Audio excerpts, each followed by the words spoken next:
ఇక ఈ నెల 21వ తేదీన తెలంగాణలోని యూనివర్సిటీల వీసీల 3 ఏళ్ల పదవీ కాలం ముగుస్తోంది. లోక్సభ ఎన్నికలు ముగియడంతో వీసీల నియామకానికి సిఈసి అనుమతి ఇచ్చింది. దీనితో వీసీల నియామకానికి ప్రభుత్వం ముందుకు సాగుతోంది. రాష్ట్రంలోని 10 యూనివర్సిటీలకు నూతన వీసీల నియామకానికి సెర్చ్ కమిటీలను ప్రభుత్వం ఏర్పాటు చేసింది.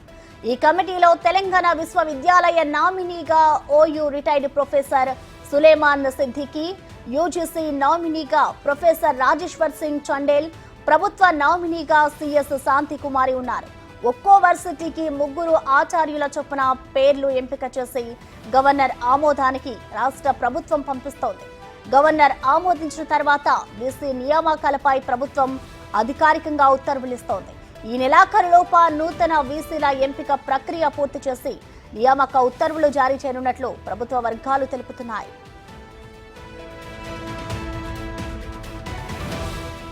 గతంలో బీఆర్ఎస్ సర్కారు వీసీలను నియమించకుండా 2 ఏళ్ల పాటు ఐఏఎస్లను ఇన్ఛార్జీలుగా నియమించి వర్సిటీలను ఆగం చేసింది.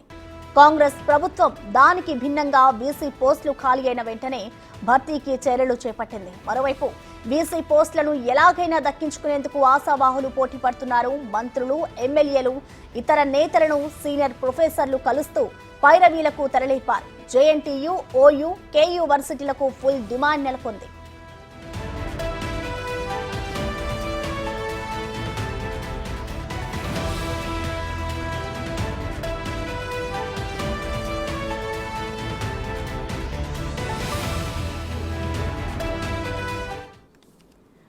దీనిపై కంప్లీట్ డీటెయిల్స్ మా ప్రతినిధి వేణు లైవ్ ద్వారా అందిస్తారు. వేణు, చెప్పండి, వీసీల గడువు అయితే ఈ నెల 21తో ముగుస్తోంది. దీనికి సంబంధించి ఏ యూనివర్సిటీలకి ఎంతమంది అప్లికేషన్స్ నమోదు చేసుకున్నారనుకోవచ్చు వేణు?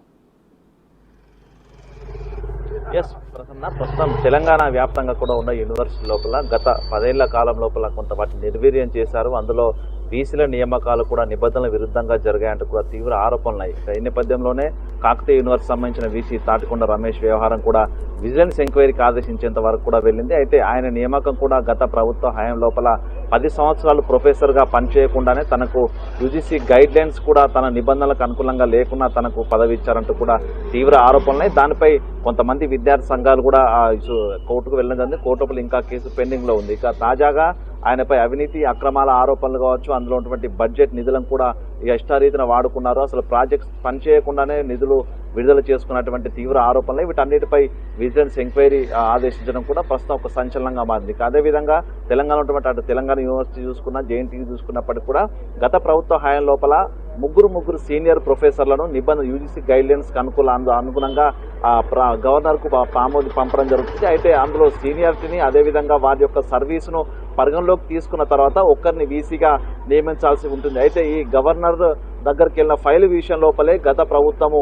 ఒత్తిడి తీసుకొచ్చింది. ఎందుకంటే వీసీల నియామకాల విషయం లోపల దాదాపు 2.5 సంవత్సరాల పాటు కూడా వేచి చూసి ఇన్ఛార్జీలను వేసినటువంటి గత ప్రభుత్వము నియామకాల విషయం లోపల గవర్నర్తో కొంత వాగ్వాదం చోటు చేసుకుంది. ఈ నేపథ్యంలోనే గత ప్రభుత్వానికి గవర్నర్ కూడా కొంత గ్యాప్ పెరిగిన విషయం మనం చూసాము.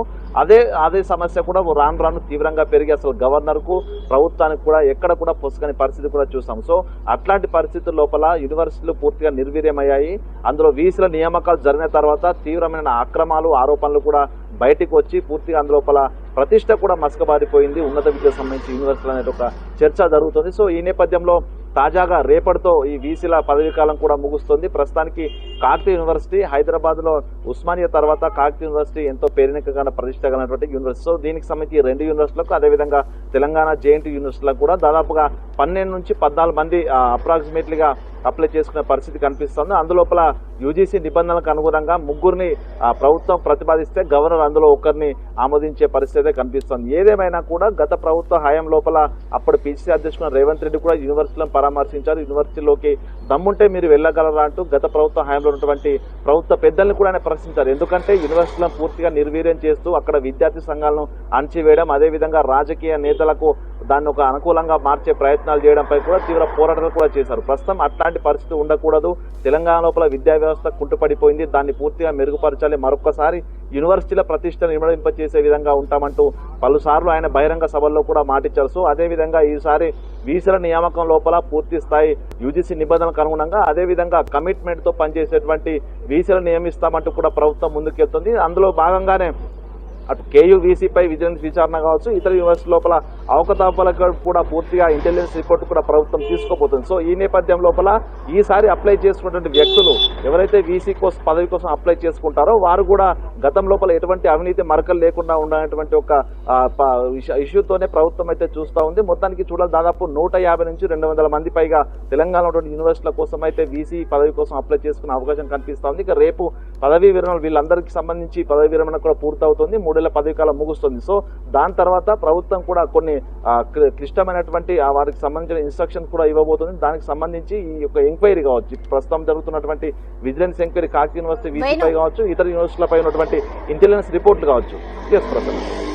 వేణు, గత సర్కార్ నియమించిన వీసీలపై అయితే అనేక ఆరోపణలు ఉన్నాయి. మరి ఇప్పుడున్న సర్కార్ రాజకీయ ప్రమేయం లేకుండా ఇప్పుడు ఎలాంటి చర్యలు తీసుకుంటుందనుకోవచ్చు ఇప్పుడున్న కాంగ్రెస్ సర్కార్? ఎందుకంటే ఈ గత ప్రభుత్వ హయాం లోపల రాజకీయ నాయకుల అండదండలు ఉన్న వ్యక్తులే వీసీ స్థాయికి రావడం జరిగింది, వీసీ పోస్టులు కూడా తీసుకున్నారు. దాన్ని ప్రస్తుతం మనం కోర్టులో ఉన్నటువంటి కేసులు దాన్ని సాక్ష్యంగా చూడవచ్చు. ఎందుకంటే వీసీలకు 10 years ప్రొఫెసర్గా చేయకున్నటువంటి అనుభవం లేకున్నప్పటికీ కూడా అక్రమంగా అడ్డదారి లోపల వాళ్ళు వీసీగా పదవుల కాలం పొందారు. దాంతో పాటుగా వారిపై తీవ్రమైన అవినీతి ఆరోపణలు అయ్యాయి.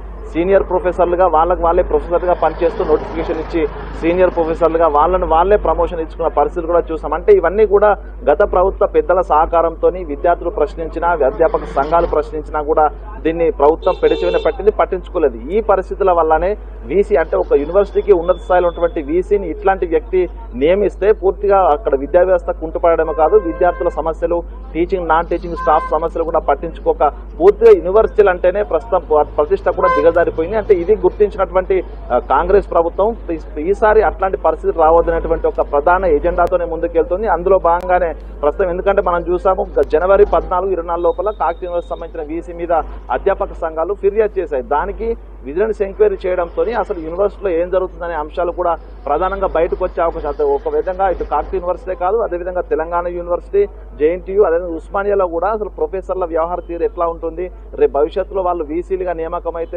యూనివర్సిటీ ప్రతిష్ట ఉంటుందా, అసలు ఏ విధంగా వాళ్ళ కమిట్మెంట్ ఏ విధంగా ఉంది దానిపై కూడా ప్రస్తుతం ప్రభుత్వం ఇంటెలిజెన్స్ రిపోర్ట్ కూడా తీసుకుంటుంది. అంటే యూనివర్సిటీ వీసీల నియామకంలో మాత్రం పూర్తిగా ఒక ఖచ్చితమైనటువంటి నిర్ణయాన్ని తీసుకోవాలనేటువంటి ప్రభుత్వం ఆలోచిస్తున్నట్టు తెలుస్తుంది. అందులో భాగంగానే నిన్న విజిలెన్స్ ఎంక్వైరీకి ఆదేశించడం కావచ్చు, వీసా నియామకం కోసము కట్టుదిట్టమైనటువంటి యూజీసీ రూల్స్ ఫాలో కావాలంటూ కూడా అటు ఉన్న విద్యాశాఖ కూడా చెప్పిన పరిస్థితి కనిపిస్తుంది. మొత్తానికి యూనివర్సిటీలను గతం లోపల ఉన్నటువంటి ప్రతిష్టను, అదే విధంగా విద్యాలయాల్లో అన్ని వస్తువులను ఏర్పరిచే విధంగా అయితే రేవంత్ సర్కార్ అయితే మూవ్ అయితే కాబోతుంది. మొత్తం చూడాలి, అప్లై చేసుకున్న తర్వాత కూడా ఈ యొక్క ఎంక్వైరీ లోపల వారిపై ఏదైనా అవినీతి అక్రమాలు చేస్తే వాళ్ళని కూడా అందులో సస్పెండ్ చేసే అవకాశం కూడా ఉంది. Prasanna, thank you Venu.